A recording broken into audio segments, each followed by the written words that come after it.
Welcome to the 13th episode of Literary Just Told You. May the odds be ever in your favour. What do you think? Beautiful. Sorry, Thank I got you. distracted looking at myself in the camera because I feel like I don't know if you have it as well, but like I know that my right is actually not my right and it really confuses me. Oh, what? Because we're like inverted right now? Yeah. Yeah, it's kind of weird to be fair. And I'm trying to turn my head in the right Yeah, direction. but then you're looking at the camera and Yeah. like you're when I'm looking at myself in the screen, I'm looking at the camera over there rather than Yeah. looking at this one because I can't. Yeah, it's kind of confusing, but you know what? So I'm this and you are this. No, I'm this. But when I look at myself in the screen, obviously I'm angling at that camera. Do you know what I mean? If I need to see that side, I'm not facing the screen, so I can't actually see myself. Funny enough, this is also probably very much Hunger Games related when it comes to camera and presentation. Yeah, it's really important. That's why we wore our best t-shirts today. So for everyone that came to YouTube and can't see our t-shirts right now, we tried, I swear. Let me model. Care to share what you're wearing today for this episode? Yes. We actually coordinated our outfits because we discussed last week that Olive and I never look like we're going to the same event. So for all the girls who are sad that the summer item pretty ended, remember you also have. Oh yeah, Peter please Favour. can you actually? I can do this. Oh, it's kind of confusing. Oh my god, I'm on two screens. Yeah, that's what I mean. Oh, look at that. This is Rebecca. She's 26, modelling a Holonov custom t-shirt with very cute pictures of our babies, Shane and Ilya. So if you're looking for a sign to get yourself a custom t-shirt of your favourite book characters, let this be it, because I can't lie, I've really enjoyed wearing this today. And funnily enough, I actually wore this in my place of work, which was quite a risky choice, to be honest with you. And I was on a call today, and one of my colleagues asked if I was wearing a Nirvana t-shirt because they couldn't see it in full, and I was like, no, it's. And he was like, does it say Holonow? And I was like, no, it says Holonov. And he's like, what's that? I was like, oh, it's just from this TV show I watch. And he was like, oh, like what TV show is it? I was like, Heated Rivalry. So, I never heard of that. I was like, yeah, maybe just don't look that up in your free time. Nah, look it up. Look it up, enjoy. Yeah. The more the merrier around here. So that was my fun story from today. Join Literary Just Told You book club. You know? Yeah, join the book club, read the books with us. You're welcome. Buy yourself a custom t-shirt or let your friends do it like we do. It's a good gift. Yeah. One of my favourite gifts, actually. You're so welcome. Yeah. I can tell that the love went into this. Did you decide which pictures went with? I will pat myself on the back. Very good show. I think Chloe decided. I did ask the room about the middle one. Yeah, I think it's perfect. Yeah. I was between this or the one, that is the one from the poster. Yeah. No, I think this is so cute. Yeah. It's for the listeners. It's the one of for the girls that you know. It's the one of Connor Story and Hudson where they're making a love heart like with their hands stood next to each other and they look really cute. That's like front and center. Yeah. And it's adorable and I love it so much. So if you're looking for some gift ideas, let it be a custom t-shirt of Connor Story and Hudson. Or of the man that plays Connie Baby. What's his name? Chris Brimey. Chris Brimey. Yeah. I don't know if the last name I might be butchering it, but yeah. Let me. Was that pre-made? Like, or who got you that? Did they design it? No, I think it was pre-made. Okay. Yeah. Because Chloe has the same one. Okay. They're really good though. I like them a lot. Briney, sorry. Briney. With N. Chris Briney. Yeah. Okay. I like it. They're quite matchy as well. We got the same colour combos. So they do look kind of matchy. I have two of these. One Connie Baby, one Book Boyfriends. Yeah. Speaking of Book Boyfriends, let's smoothly transition to today's episode. Yeah, I'm ready. I'm locked. I'm loaded. Tell me. What have you been reading this week? Oh, I wasn't ready for that question. Oh, sorry. Sorry. No, it's fine. Did you have something else in mind? Because we can... No, I wanted to just get to the episode straight in. Oh, you don't want me to tell you about what I've been reading? I mean, I can tell you. I said I wasn't prepared for the question. Okay. All right. We'll rewind it back. So, what I've been reading is... I've been reading Hunger Games. Mm-hmm. So, it will be very much on theme. I read the first one ages ago. Okay, not ages, like a year and a half, maybe 2 years ago. Mm-hmm. But I didn't have the second and the third one with me. And also, it's quite heavy read. So, I didn't really speed to read the second one because I know there are bad, sad things coming.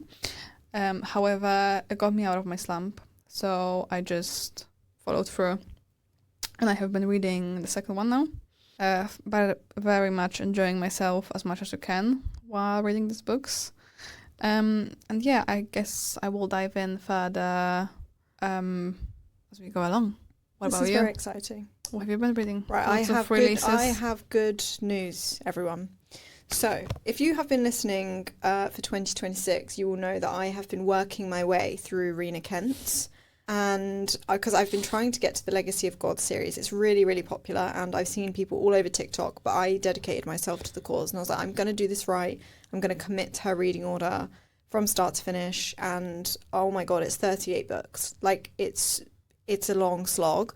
So I've kind of been dipping in and out of her work all year, just trying to get to this series, and I finally made it. I just finished the last book in the Empire series, which is the final book before the Legacy of Gods, and I'm very excited to be here. But I haven't actually started them yet, so I don't really have much to add. And obviously, as we've discussed many times this year, I won't dive too much into the detail of Rena Kent because it's quite dark. A lot of trigger warnings, so I'll keep that to myself and to the dark romance girlies. But if you want a bit of an insight, you can come find me on TikTok because I put a bit more there. But I feel like maybe Spotify is not really the place for that kind of detail, so I'll keep that to myself. Other than that, I have just started Fake Shot by C.E. Ritchie, which is an MM sports romance, which came out on Tuesday, which I'm very excited about.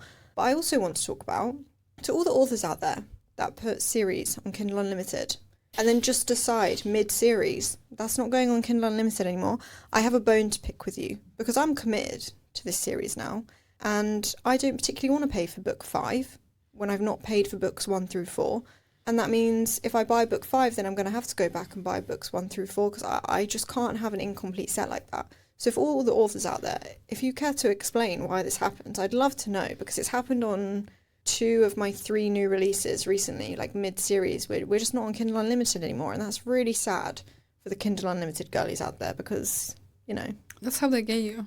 You know, like when you go to a casino. Yeah, I feel like I'm suckered in now. Yeah. But I'm standing strong. I'm proving a point. I'm not going to cave because I'm not buying something mid-series because that feels like, I don't know, sad to me. We'll see how long you will manage to resist. Yeah. I might get FOMO because everyone else will start reading it. Also, I have a problem. Another one? Yeah, another one. Yeah. So I don't know if anyone else has seen, but Onyx Storm has been released, paperback. Yes! Have you seen this? Yes. Oh, do you know what? It's beautiful. And now I have a problem because I have Fourth Wing, paperback, Iron Flame hardback, and Onyx Storm hardback. I know it's pretty disgraceful. It's not a look on the bookshelf, but I had to make do with the resources I had. Now Onyx Storm is out paperback, so I'm like, oh, it looks really nice. So then I'm going to buy the paperback one. Then that means I need to buy the paperback Iron Flame so I have the full set because they're not going to look good on the shelf. But then if I do that, that means I need to then buy the hardback Fourth Wing. So then I have all of the hardbacks as well. Like, so it's a lot of book buying.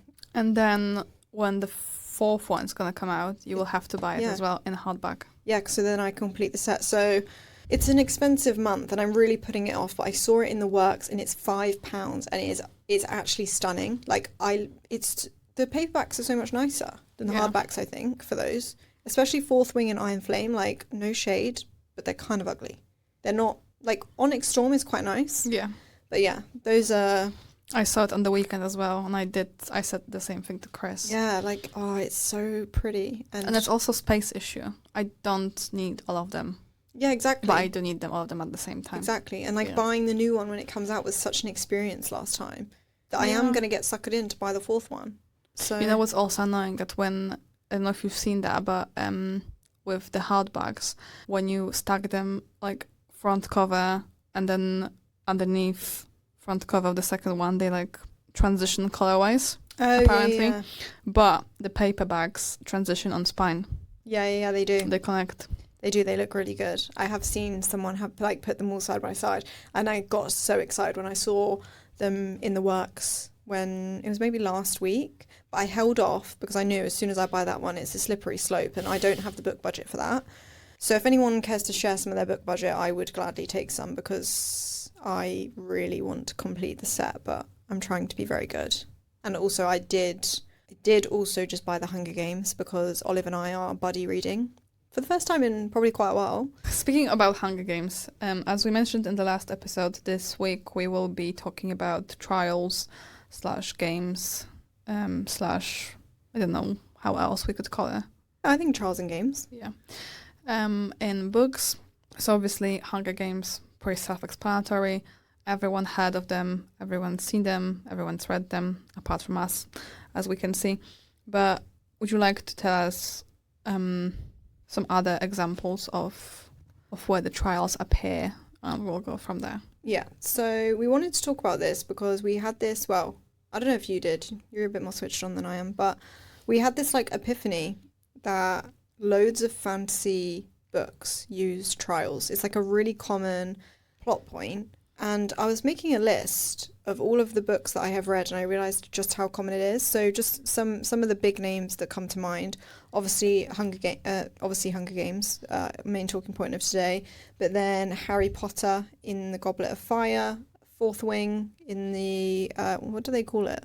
In like that first year when they're trying to bond with the dragons. I don't know. Anyway, they were also called something games like Squad Games. Squad Games, and they did like each round in the academy. Thrashing was a trial of sort, and obviously they have as it builds up to their trial. Yeah, but the whole thing is basically a trial. Then obviously Akatar Book 1 has the trials in. Throne of Glass Book 1 has trials in. A lot of the academic setting books, so Bloodwing Academy, Direbound has trials in. Quicksilver. Zodiac Academy. Yeah, Zodiac Academy. What else? Serpent and Wings of Night by Carissa Broadbent has some vampire trials. We have Trial of the Sun Queen, Blood and Steel, Flame and Thorns. Like the list was just never ending. Yeah. And when I was scrolling through my fantasy books, I was like, oh my god, like this is really, really common. I think of those, which would you say are like some of the most iconic that like really stand out to you? Well, it has to be Harry Potter. Yeah, I think Goblet of Fire. Yeah, Zodiac Academy, probably. Yeah, that's a good one, The Reckoning. I'm trying to think about those that carry the most and are not just like a hurdle, but a bit more focused, you know what I mean? Mm-hmm. So then also Hunger Games, for example. Yeah. But Bloodwing Academy, that's just more of a hurdle because that happens for a little bit and it doesn't really take long. All the same with Direbound, that's what we discussed, wasn't it? That those trials in our book club episode. If you haven't listened, please do. That was a really good plug. But yeah, so that's what we discussed, that they are quite mild and that there is not really much going on. They are there because they have to be there. Yes. Yeah. And they're just supposed to be a bit of a filler, I guess. Hunger Games is probably the only example of those, and please correct me if I'm wrong, but Hunger Games is probably the only example in there where like the whole series surround like the trials / games. That is the whole premise of the book, whereas the other ones, the trials are like kind of supplementary to the rest of the plot. So on that, obviously I've just rattled off a ridiculous list. So if you are looking for to expand your TBR on trial and games, then go back a few seconds and put me into 0.5 speed and take notes, guys. But pardon me. As we noticed, obviously, it's used very frequently in some really big books. Why do you think that it's a very common plot point for authors to go down? Like what makes that so accessible for an author? Like why not do other things? I think it is just very easy tool to use to build up on, because it's a little bit like a spider. Like the trial is a center of a spider, but then you have so many little legs that you can follow, kind of. So we can go with character development, we can go with politics, so it contributes to the setting, plot itself, just to get things going, and world building as well, as like magic, for example. Magic system, because that's quite big. And they're just kind of supposed to broaden your understanding of certain things. It's like mostly setting, plot, character. Yeah. Would you add anything to that? It's also good for like high stakes situations, like you're instantly gripped. I also think that when you're talking like these big fantasy series, like some of the ones we mentioned, it's an easy entry into it without feeling overwhelmed. It's like you said, it's a very easy way to establish a lot of parts of plot. So you can pull in like a lot of characters, you can pull in hints of like politics, and you can start hinting at like an intense storyline without overwhelming someone with just like a brain dump at the start. And like it's almost, obviously not in a fun way, but in like a fun way with a trial, with a game, that, I don't know, it just makes it a bit more digestible than if you were to strip the game out or strip the trials out. How do you introduce that many characters in a really short span of time without overwhelming a reader? Do you know what I mean? Yeah. I think it just makes, it's a good kind of foot in the door to then branch out into something more complex without overwhelming you. Following on that, I think it's also quite a good emotional payoff strategy, because you know to an extent what's coming. Yeah. That there will be a trial, they will most likely pass it, and even if they don't, there is some sort of extra information. It's a bit like being in an escape room, and when you get a clue, you want to keep going because you are encouraged, and this is similar mechanism that somehow something will get uncovered. Either they will overcome some obstacle, or either they will discover some secret or some magic, some spell, this sort of thing. So I think that's also quite, because you know that they will end with something. Each trial will end with some sort of payoff. Yeah. In any way. Yeah. I think it's quite a good way to keep attention as well, because a lot of the times there's like multiple rounds. So again, as a reader, like you don't have to have my attention for like a whole book, if you know what I mean. Like you only have to have it for each trial. So yeah, it's quite a good way to drip feed you in, especially because a lot of the examples we gave are like part of huge, big worlds, big series, lots of characters, lots of politics, and it's just a very easy way to like kind of chunk it up before you're like thrown into the deep end, I think. Yeah. So it works really well. And it's always, in a lot of books I've read, it's always used as the first book. So there must be some sort of science to it as to how they like really hook you in. Yeah, but I think this is with the world building. They either in now you said it, it's either in the first book or when something key happens. Like for example with Harry Potter. Yeah. Or the Academy. Yeah. That this is when kind of masks are off. Where we get into a real nitty-gritty stuff. Yeah. Of the plot of the whole series. Yeah. I think for Harry Potter it was such a big one because Goblet of Fire is the point at which they go from like children to kind of not grown-ups, but like they're teenagers. Not kids anymore, and they become a lot more responsible, and the story gets so much darker from that point onwards. So that's a real turning point for the rest of the series, and like what the actual plot of the Harry Potter series is really starts like from kind of the end of Goblet of Fire, whereas the first three, they were kind of just like a fun little school situation, whereas Goblet of Fire is where we really get into the story. Yeah, I agree.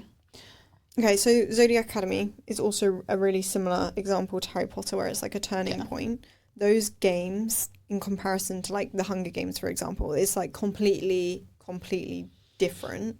Do you want to talk about like the different types from the examples we've given? Like what is that purpose? Because they are all slightly different. So for example, Hunger Games, that's essentially the whole plot is around the games, but that starts with the politics. Yeah. And then that's a good tool for Katniss for her character development.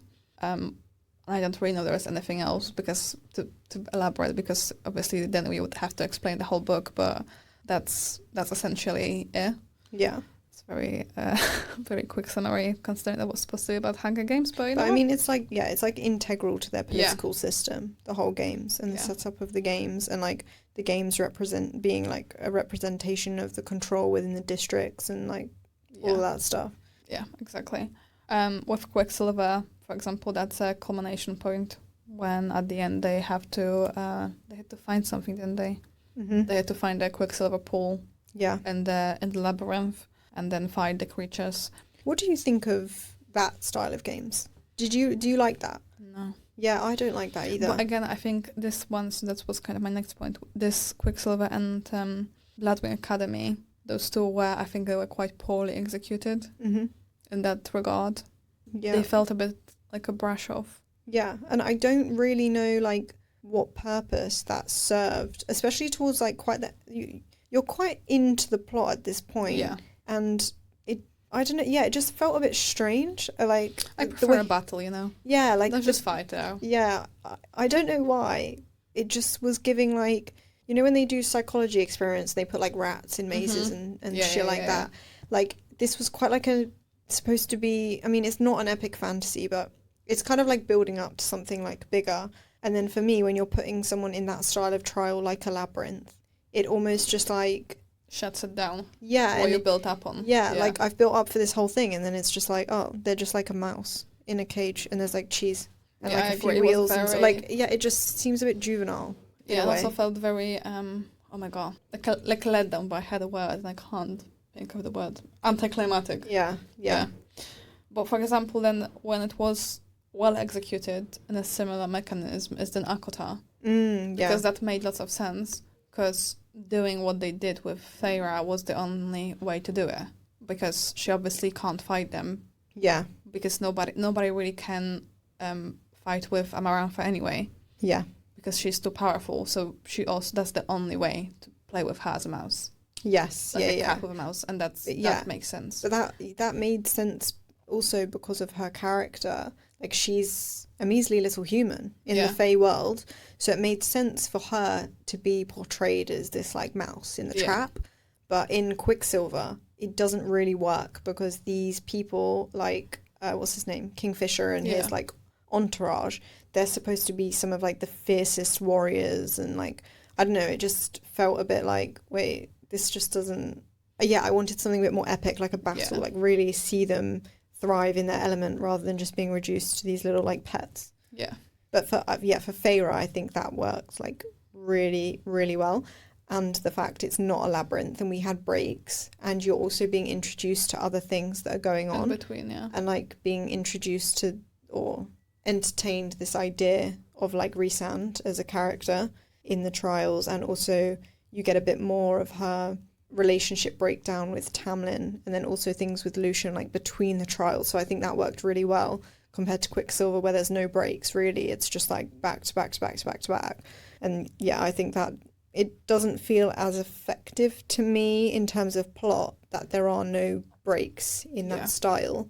Because I think Zodiac Academy, as an example of trials, obviously they break between each element, and I think that works really well because you can weave other plot in between, where the trial is not the main point of the plot.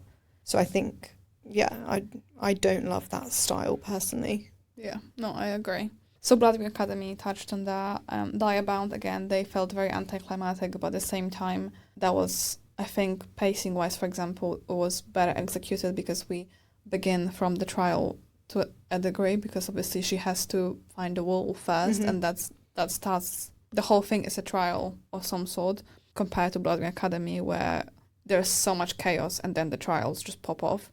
Also, aren't the trials... Am I making this up? Or are the trials... They are not spread through the books, are they? Bloodwing Academy? Yeah. I can't even really remember, which is terrible, because we're about to read it for book club. We're supposed to be reading it for book club, so if you aren't reading it for book club, make sure you are, because obviously we've not read it. So, in all honesty, I have amnesia. Okay. It was nearly a year ago you read it now, and I can't... Was it in the first book? I think it definitely started in the first book, but I don't know if there wasn't then continuation, the second one, that they had one trial left or something like that. Oh, because they were, like, selected for each house. Is that part of it, or is that separate? I don't know. Yeah, that's part of it. Yeah, I can't remember. Because they start as the freshest kind of thing, and they are all together, and then they are being picked apart.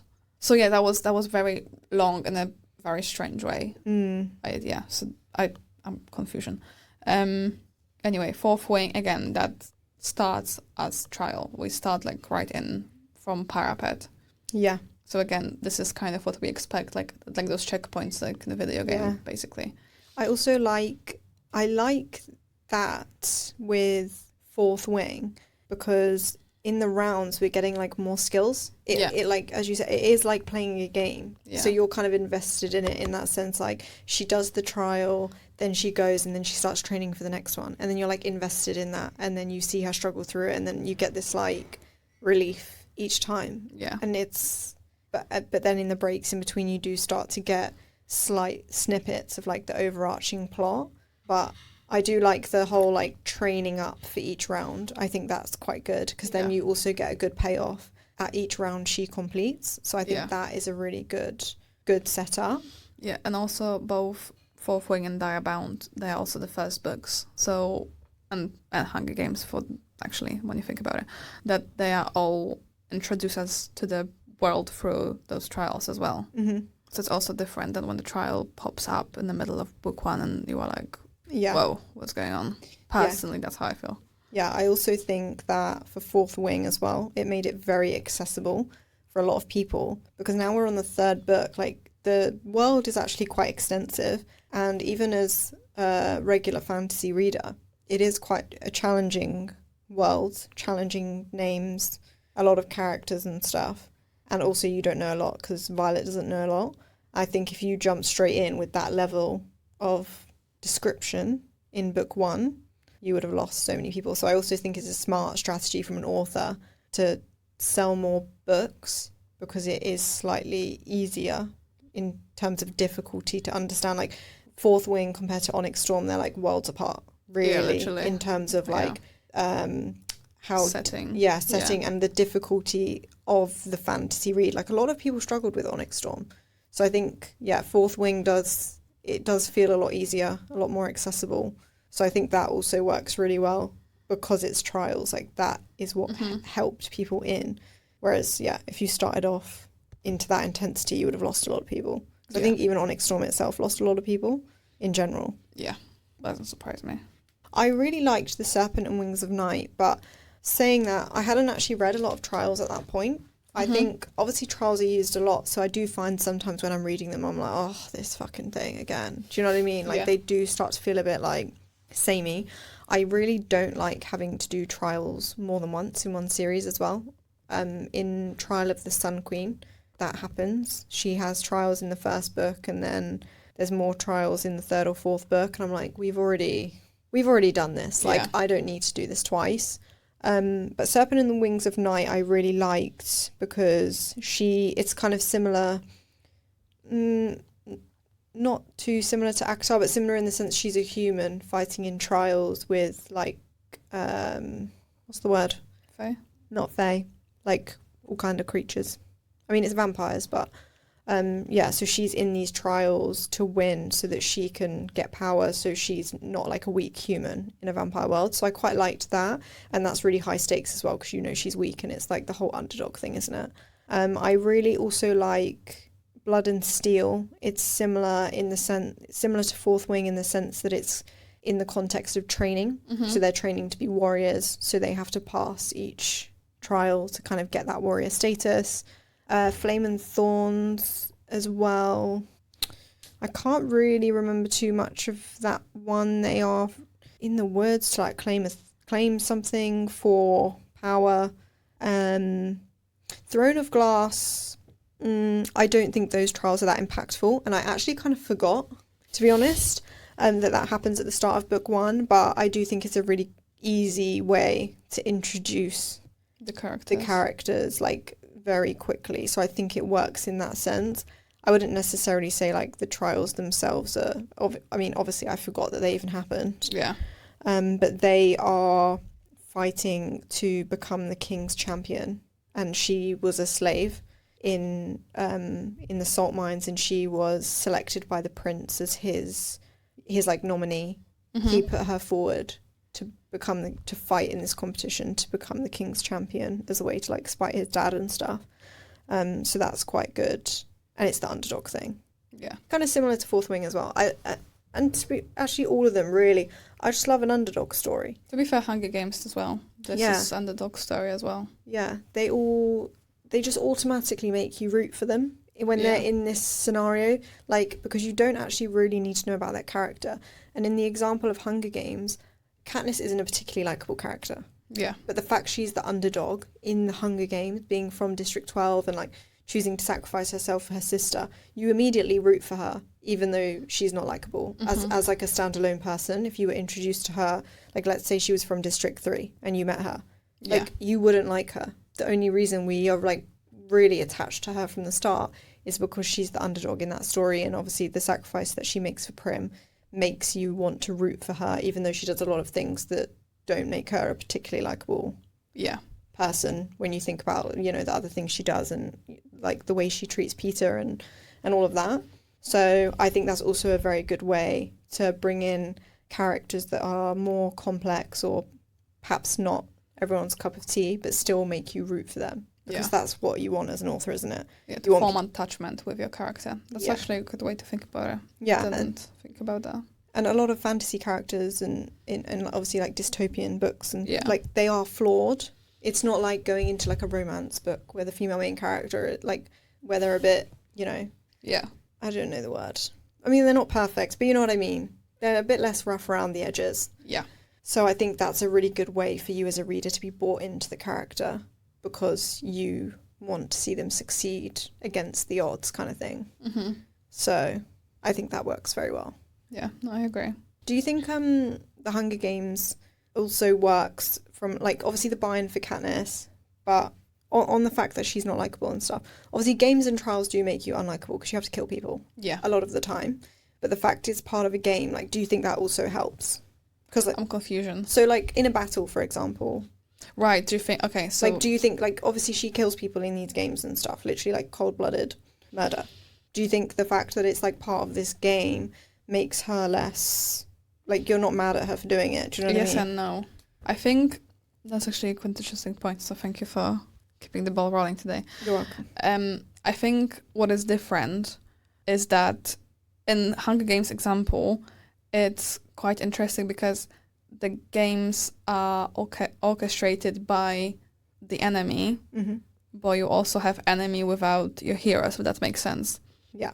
So, for example, in Harry Potter, first of all, they don't kill each other. No. That's not the goal. Well, like in battles, that's the goal.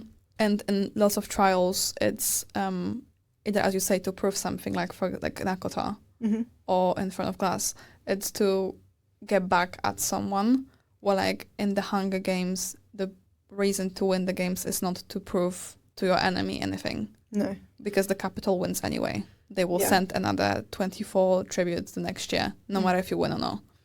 So I think that's quite interesting dynamics in that context, because you want to root for her, but you kind of go through the same dilemma all the time, like when she makes alliance with Rue. And you know it's temporary. Yeah. So I think it's quite interesting dynamic, and I think that also helps you uncover a little bit more about the characters themselves, because there will be characters who, you know, I don't remember if we can see that later, but in this particular example of the first book, there'll be characters who will sacrifice themselves from the get-go. Yeah. Peter, actually. We can use Peter as an example. He's ready to sacrifice himself. So you can see that even though he is not weak, he's portrayed as weaker than Katniss in survival skills department, but he is ready to sacrifice himself for her. Yeah. And yes, I think that puts quite a good span in the works. That's not black and white. Yeah. I think what's really hard about Hunger Games, as you say, is they're not fighting against the enemy. Yeah. So I think that makes it really hard, like, to hate the other characters. Like, even I'd say the main enemy of Katniss in the games is Cato in book 1. But even at the end, like, when he's dying, like, it's in the book anyway, it's quite disturbing compared to how it's portrayed in the film. Yeah. And, like, the fact that they are sitting there on this horn for hours. Yeah, all night long while he's just getting killed. Like, I just felt so bad because, like, he's fucking ruthless in the games, but, like, you have to be. It's like, you have to play the game. It's eat or be eaten. Yeah. I mean, quite literally for him. Yeah. And then, like, at the end when he was dying, I was literally like, this is fucking horrible. Yeah. Like, this is horrible. Like, I did not want to root for him at all, but in that moment I just felt so bad because he's been, like, raised up for this, like, literally a lamb to be slaughtered. Yeah. Like this, and I literally was just like, oh. I feel so bad, and then you feel like conflicted at being happy that Katniss and Peter survived, because like every single person in that game's deserved to survive. I think that's what makes Hunger Games quite complex compared to other games, is that it's not like black and white, and I don't particularly enjoy seeing Katniss kill people. Yeah. Like that doesn't bring me joy. I feel relieved that she's alive, but then I also feel like quite conflicted myself. Yeah, like for example, when she says that she kills this guy from District 2, she kills who killed Rue, that she doesn't even hesitate. We don't really have the scene. She's just like, the arrow was in his throat before I even realized, kind of thing. Yeah. And then after a couple of chapters, she says, I keep seeing him in my sleep and I can't figure out why. I didn't even know his name, and then I realized that he is the first person that I directly killed. Yeah. So with Hunger Games, I think you could say that apart from trials, as the game goes on and getting through the game, it's also every decision, every relationship, and every interaction is a trial itself. Yeah. Because you have to make a choice, and there is some sort of sacrifice, like making an alliance with someone. Are you able, like, you have to pick, is it better to grow attached but have higher chance at survival, but you have to have, like, you have this risk that it might just be the two of you at the end of the day. Yeah, and it's going into that knowing, like, she knows that when she forms that alliance, like, you're gonna have to kill the person on the other side, especially at the end, because it does come down to one-on-one, because that's the only way at the very end to do it. So I think, and this hoping that they will survive, but at the same time, it's this hoping that they will die, not at your hand. Yeah. All the time. So that's, as you say, it's just really conflicting, because there is just no win. When they win, it's not a victory. Do you think that's why Hunger Games is such a powerful book? Yes, but definitely. I think compared to the other examples we've given, for example. And also because it's not magic, so it also makes it more real. Yeah. Because everything that happens there is very likely to happen in the normal world. Yeah, it could happen. Yeah. So I think that's what makes it even more devastating, and the fact that, again, I think I was going to get really dark and deep now, but that some sort of misfortune might happen to anyone. You can die when you're 12, you can die when you are 18. Yeah. And how fickle the fate is. Like the fact that Prim's name gets pulled first. We don't know it in the movie, but Katniss put her name so many times. Like we can, for example, we know it's Prim's first year. Yeah, so but we don't know this whole thing about, for example, signing up for the rations of food, or that your name gets put in each year one more time. So how ironic and how unlucky it is that this one time, one piece of paper can change everything in your life. Yeah. And they make a point. I think the only point that's made in the film is there is a point where, like, Gale mentions how many times his name is in there, because he took the rations. Yeah. Yeah. He took that for his family, and he took it for, but obviously they go into it more in the book, but he took the rations on behalf of every single member of his family. So for every single time he accepted that, his name gets put in. So one more time, yeah. And obviously he's in his last year of being eligible for the game, so he's in it loads of times. Yeah. Like, I think it's like double the amount of times Katniss is in as well. He's 40-something, yeah. She's like, the law. And she's like 18 or something like that. Or like about half. I mean, it's still a lot. Yeah. But yeah, it's actually just like... But then at the same time, how lucky and unlucky at the same time that Prim's name got pulled that year. Because what if it got pulled 2 years later and Katniss wouldn't be able to volunteer for her? Yeah. Yeah. I think all of those, you kind of can't really stop. You don't have a breather. No. And then obviously we know how it ends. Like also the fact that, I don't know if you found it, but in a movie they win, they go home. And it's quite swift. Yeah. In the book it's not like that. They win and then they have another hurdles to jump through all the time. Yeah, like straight into the interviews and And it's not even because of what we will know later, that it's not even about the rebellion situation. It's the fact that the party doesn't stop. The trial hasn't ended. You will always be now scrutinized. You will always be looked at. So even if this act of rebellion didn't happen, if she was on her own, she would still have to do all those things. Yeah. The games is like the smallest blip in like the whole trial, which is actually crazy when you like, very good point. Hats off to you. Thank you. That it's literally the whole thing is a trial. Yeah. From the moment that she gets picked up on the train, because obviously the minute they're being presented, then they go to their interviews, then they go to the training sessions, then they go to the presentation in front of the game makers, like then they go straight from that into, you know what I mean? Like it's one thing after another. I will do one better. It actually never stops because then they have to be the coach. Yeah, and then you're just constantly like on loop. Yeah, you'll never get out the games. Like ever. Which is and you're on tour with them the whole time. Yeah. Like it's actually just crazy. It's just trials within trials within trials. Yeah. Never stops. It really gets your adrenaline going though. Yeah. Like I literally feel on the edge of my seat the whole time. I mean, it got you out of your slump. Yeah. Even though I knew what was going to happen because I watched it and I read it before. Yeah, I really wish I hadn't watched it before reading it because I feel like it loses a lot. Yeah. Which is a shame and that's my fault. But when you win some, you lose some. On that note, I know it's not really the episode about that, but as it was supposed to be Hunger Games focused more, let's just keep yapping about that.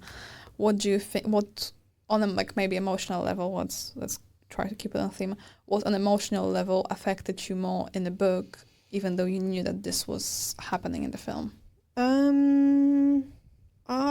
That's really hard. I think, oh my God. One thing that I actually felt a lot more, but I don't know if this is now because I have more context outside of the book alone, but I think Haymitch had a lot more impact on me in book one than he does in the film.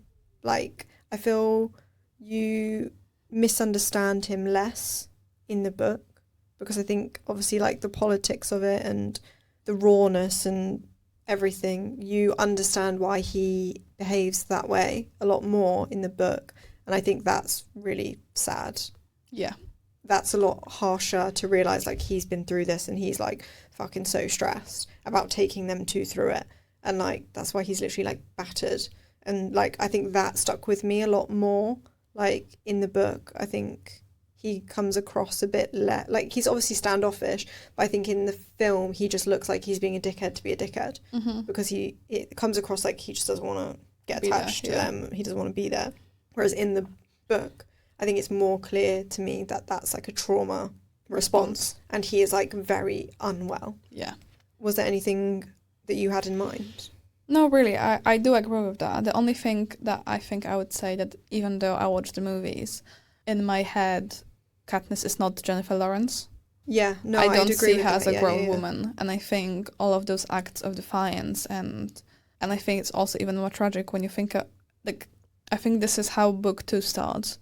So I'm sorry for jumping in here a little bit, but obviously we know that they're supposed to pretend to be in love. Mm-hmm. And things like that. And then in book 2, Katniss says that when she comes home, her mum and the cameras show her and her mum in the reunion. Mm-hmm. And her mum says, "Oh, I'm happy she's home, but I don't think she's old enough for a boyfriend." Yeah. And when you think about it, that realistically, this is for our current reality, this is a reasonable thing for mum to say. Mm-hmm. But how messed up is this system and this world that she just killed 20, not personally, but 22 other kids died. And that's something that's seen as entertaining, that this is what her mom says and this is perfectly normal and nobody questions her on this. Yeah. Because of course 16-year-old girls shouldn't have, they have to be careful kind of thing. But it's not like nothing, but everyone thinks that it's cute and funny. Yeah, actually, that's really true as well, because in the film, I could be wrong. Am I making this up? In the film, I'm sure she, kisses Gale in the first film. I don't think so. Maybe I'm making it up. But anyway, regardless. But I agree. Yeah, sorry, I agree with you that she's not Jennifer Lawrence in the book. She's far younger. And also they make a point in the book that when she kisses Peter in the cave, she says, she's never kissed anyone before. Yeah. So she doesn't even know if she's doing it right. And it's at this point, she's already killed, I think she's killed the guy that killed Rue. Yeah. At that point. And then obviously she killed with the... Glimmer. Yeah. Yeah. At that point, though indirectly, With wasps, but yeah, even still. And this girl has never even kissed a boy before. Yeah. And then like every time she mentions kissing him, it's always like, oh, I don't really know, like What to do. yeah, I'm confused, or yeah, she comes across a lot more juvenile than she does in the film, and also her inner monologue where she's like lashing out and stuff.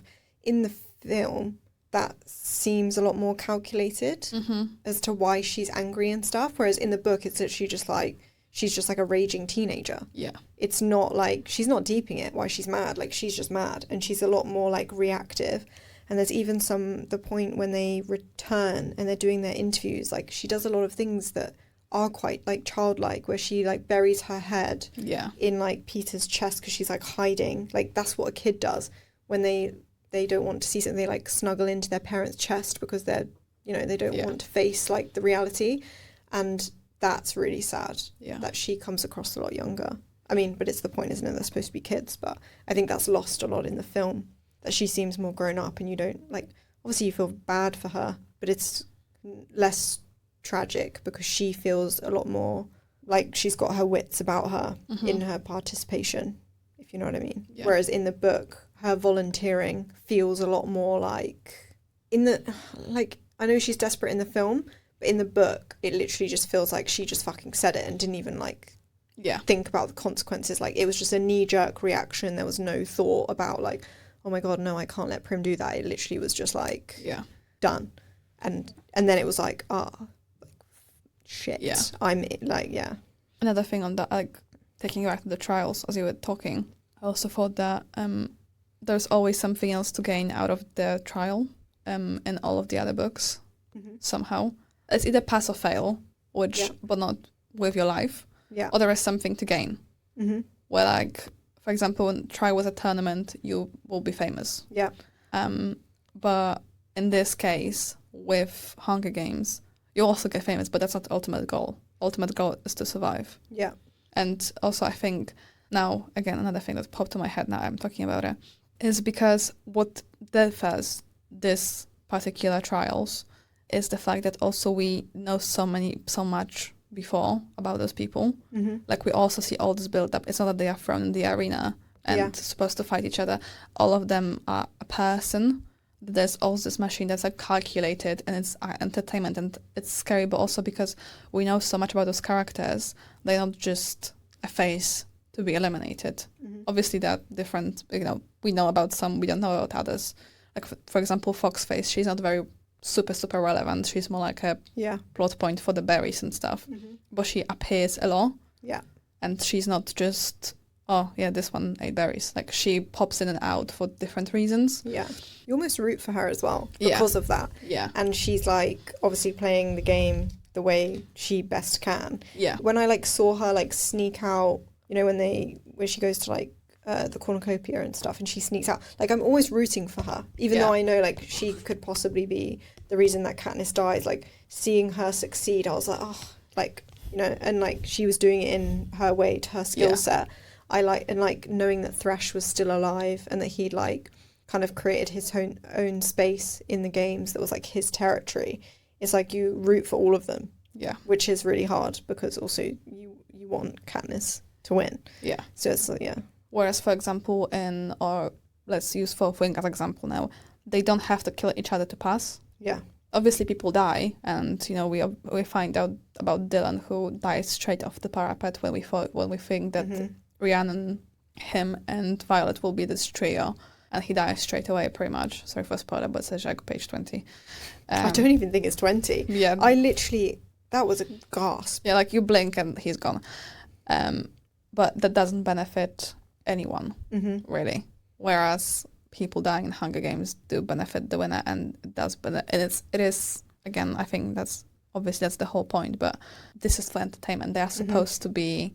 They're also being pushed to kill each other, even if they try not to. There's absolutely no. Yeah, it's just pretty fucking depressing, to be honest. It is. But anyway, do you have anything more to add on the Hunger Games?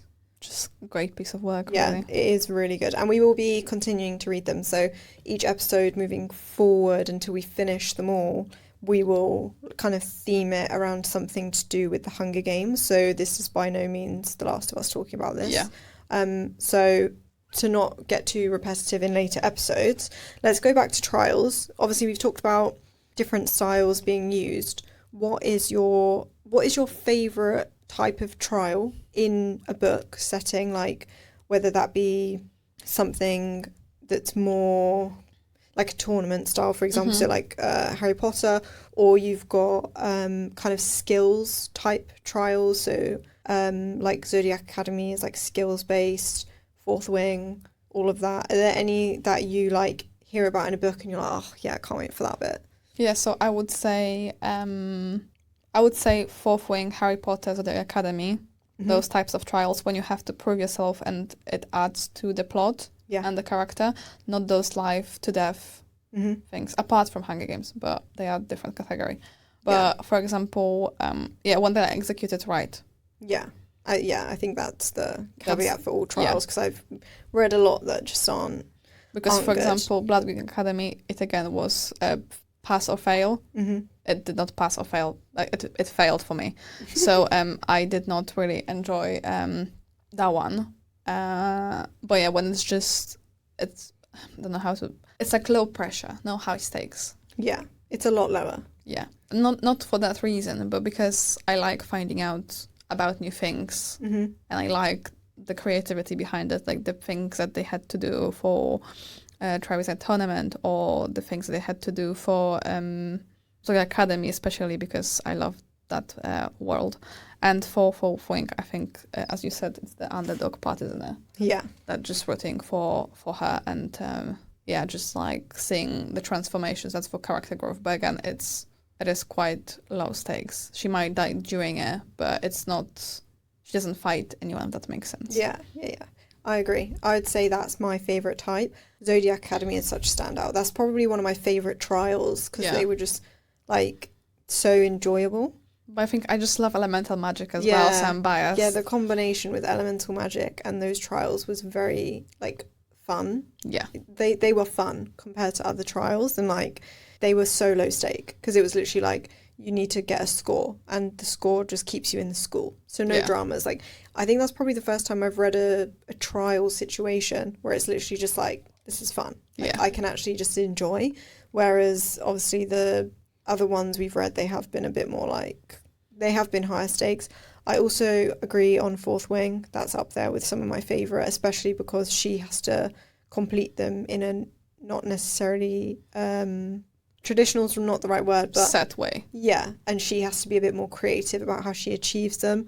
I liked that a lot, because I think it's an important message to achieve. Yeah. No, important message. Yeah, whatever. But anyway, of those, if you were going to compete in any of the trials of any of the books we have said, let's not do which one would you like to do the most, because I think we agree that would be Zodiac Academy. Yeah.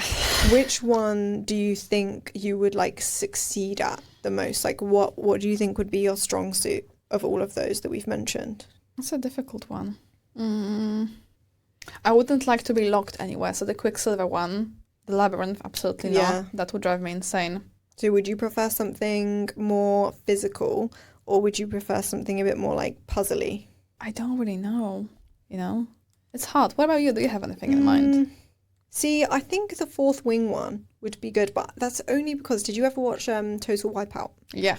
Yeah, that's how I picture Fourth Wing, and I know it's not that because it's supposed to be like deadly and scary and stuff, but like, the gauntlet? Yeah. Like, everyone says that. Yeah, it just reminded me of Total Wipeout. Or have you ever done those like inflatable... I haven't done them, but I know, I've done one of those, and this is what Fourth Wing makes me think of, so I think that seemed most fun to me, but like in reality I know it's not, because people die trying to do it, so a bit scary. But I think that one seems the most accessible to me. And also, like, if Violet can do it, like, no disrespect, girl, but like if you can do it, like, I can do it. Yeah. You see, for me, I think I would be taken out at the parapet already. Yeah. Although, is your balance that bad? I think so. Really? I think, like, even talk about it and my hands are sweaty. I think I'd back myself. I feel like I've got quite good balance. I think we have an advantage that we're short, because you have a lower center of gravity. If it's windy, like, You know what I mean? We can keep low. Yeah. I think I would be okay-ish if there was nobody following me. I mean, if you've got a psychopath trying to kill you, then it's a different story. Yeah, it really puts a spin on things. But Labyrinth out, Harry Potter maybe. Yeah, although I'm not a fan of like the creatures in the second. Water. Yeah, no. Yeah, Don't you see like not that. those trials in particular, but the type of trials. There's a bit of everything. You have to be a bit athletic, have good head on your shoulders. A bit more well-rounded. Yeah. I wouldn't. And you have time to prepare. It's not like sprung upon you. Yeah. If you're clever enough, you know what to expect. Yeah. Wouldn't want to do actor. I don't want the one. I don't want to be in Warm Poop. I don't want to be in Wormshire either. And although we can read, so that's an advantage to the second one. The what one? Oh yeah, we can read. Yeah. Yeah, we can read. And we can do the second one. Every time I remember that she was gonna choose 2 because her and Tamlin are 2 people. I literally. Do you think Sarah J. Maas was thinking, oh, everyone will think she's an idiot, or she was like, this is just peak performance? Do you know what? I don't know if I was just so like gripped with adrenaline. I don't remember that, like, because I feel like if I wasn't gripped, I would have read that and been like, this stupid girl. Like, yeah. I would have cringed. But I don't recall cringing until like after I'd read it and someone reminded me, like, oh my god, yeah, she literally was going to say 2 because her and Tamlin are 2 people. Like, come on. Like, I know you can't read, but like, you've got a brain in there. Like, yikes. So I wouldn't want to do that because also the last one is pretty gnarly. Like the killing of the Fays at the end. I don't think I have that in me, to be honest. I think I would. All right. Well, I mean, not to get on your wrong side. I definitely couldn't do the Hunger Games. No way. No, me either. No chance. I can't camp. I can't. No. I can't. I can't climb a tree. That's already. I'm done. I'm done for. I also can't. You know, in the book where she's like moaning that Peter's so loud with like every step he takes. Oh my god! I could feel the rage. No. I think I'm too loud. Yeah. Also, like, no, I can't eat like bark. Yeah. You know. But do you think to stay on Hunger Games and contribute some questions here to you, if you had to take part in the Hunger Games, which district would you like to be in? We don't talk about careers 1 and 2 because obviously this is what everyone else would say. But what other skill out of other districts would you like to? So 3 is technology. No. 4 is fishing. That's probably not a bad one because you do need food. Let me Google which one are. They probably should have been a bit more prepared for that question. There's the textile one. That's 8. I thought 8 was Rue and Thrash, which is no, they are 11. Oh. Which is agriculture. District. Then there's the one that's like the power plant, where like the whole district is the power. You know? Yeah, that's 3, I think, isn't it? Oh, I don't know. I can't keep. Okay, got it. District 3, technology. District 4, fishing. District 5, power. Sorry. District 6, transportation. District 7, lumber. District 8, textiles. District 9, grain. District 10, livestock. District 11, agriculture. District 12, coal mining. I think it's got to be 10 or 11, like livestock and farming, because most of the thingies, tributes, die from not being able to keep themselves alive outside. So as in like not being able to find water sources, not being able to keep themselves warm. And I think if you work in an agriculture, livestock or fishing, one of those 3, you would have experience with like foraging for food, you know, keeping yourself alive, or like having enough knowledge about those things. Like you do need to be exposed to, because most tributes just die because they can't actually like sustain themselves, rather than like they're not being killed. They're just dead because they can't keep themselves alive. So I think one of those 3 is probably the most advantageous from the game's perspective. Yeah, I would say agriculture or 3, technology, because now I think about it. Do you know that careers keep this boy from District 3 because he rewired the launch system? Why not just blow them all up? Yeah. And the guy in Catching Fire, he's District 3. Yeah. Like they're actually pretty. BT, yeah. Yeah. Surely you can think of something. Yeah. And then just reuse. I mean, probably that depends if they would hear the blow as well. Because then you probably have to have some sort of. You probably need an alliance, I think. Yeah, but you'll probably also need some sort of weapon because obviously you're not gonna just drag them all at the same time to blow them up. Yeah. Unless, actually, you can hide for long enough, and then when they do a feast, you go there earlier, rewire shit. Yeah. They all come to the feast, blow. Yeah. But then the problem with technology is it depends on the setup of the arena. Yeah. That can be really influenced by what arena you're in. That's true. So, whereas I think the other ones, and also, yeah, I think they would need an alliance, really. Yeah. But yeah, one of those two I think I will go for. Okay, that's a solid shout. If anyone would like to share what districts they think me and Olive are part of, then please let me know. I'm quite intrigued to see what vibes I give off to people that listen to this and don't maybe know us very well. So Carl, don't comment, please. Yeah, so yeah, all the friends and family that are listening, you can just tell me in real life what you think. But anyway, before we go on a huge Hunger Games spiral and ruin the rest of all our Hunger Games episodes, let's wrap this up and talk about what we're going to talk about. Oh my god, what are we going to talk about for Hunger Games 2? Like, what is the theme of that episode? The theme is adaptations 2.0. Especially, we were going to focus on the 2010s, where the first wave of adaptation, at least the first that we are aware of, came by, where there was, Fault in Our Stars, Hunger Games, Divergent, all of that good stuff. Maze Runner. Yeah. Is Maze Runner a book? Yes, I'm pretty sure. There's Trials as well. Yeah. And Divergent. Yeah. Oh, we have so much to talk about. So much to read as well, because I only read one out of this.